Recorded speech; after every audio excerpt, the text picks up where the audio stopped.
You're watching RT International with me, Marina Kostrova. Welcome to the program. Now, in a bid to end the crisis in Ukraine, a truce has been reached at talks between the president and the opposition. The capital, Kiev, has been gripped by deadly unrest since early on Tuesday, after which 26 people were killed, including 10 police officers. But as Igor Piskunov explains, there are still fears that violence will continue despite the political agreement. Even though this truce has been reached between Ukrainian authorities and the leaders of the opposition, Mr. Yatsenyuk and Mr. Klitschko, the question is how much influence do they have over the right-wing radicals? Basically, the majority of those taking part in the protest right on Independence Square in central Kiev. Since after the ceasefire was reached, still we're hearing the explosions from the fireworks, which the rioters have been using to attack the police. Molotov cocktails are still being thrown around as well. And earlier we spoke with the Ukrainian foreign minister, who's urged the leaders of the opposition to disconnect themselves from the radicals or share the responsibility for the ongoing violence.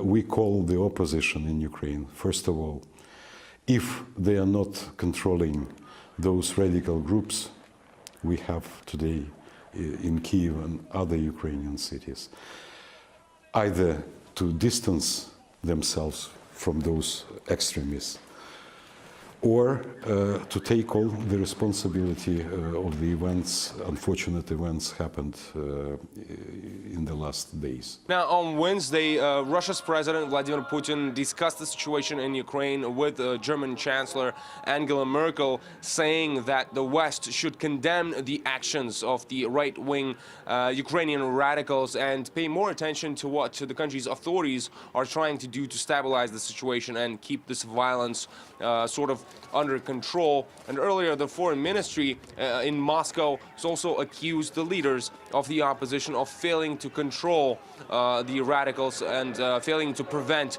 the violence from spreading. Earlier on Tuesday, Ukraine's security forces were set to launch a counter-terror operation after rioters reportedly stole more than 1,000 firearms. The haul included pistols, rifles, machine guns and grenades from authorities. The authorities said the aim of the operation was to prevent extremists or radicals taking advantage of the violence to potentially trigger a civil war. RT's Alexei Rashevsky sent us the following report from the streets of Kiev.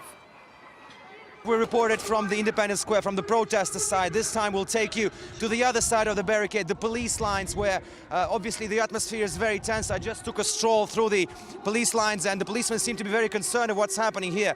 Over there, as you can see, the police line is here, and over there the protesters. They lit the tires on fire again. The whole area is covered with black smoke. It's hard to see, to breathe, and the police are pretty much everywhere across the place. Heavy presence right now, especially after the information that reportedly protesters in the western part of the country, the Ivano-Frankivsk city, stole at least 15,000 bullets, several hundred handguns and machine guns from the security services arsenals, and are bringing over to Kiev. That is definitely meaning tougher security measures everywhere across the country, tougher police cordons. But you can see for yourself the movement of the police is, they're rotating all the time, they're moving their forces now and then. It's not particularly violent at the moment, although just a few minutes ago we saw from this building over there, which is used to be the police, the revolution headquarters, the former labor union building, several Molotov cocktails were thrown right at the place where I'm standing right now. As you can see, it looks like a genuine war zone with all the rubble, with all the rocks which were thrown at the police, the remains of Molotov cocktails, garbage, everything. So this used to be a beautiful area in the central city of Kiev. It's pretty much a telling story of what it has become over the past several days. This is a true mayhem.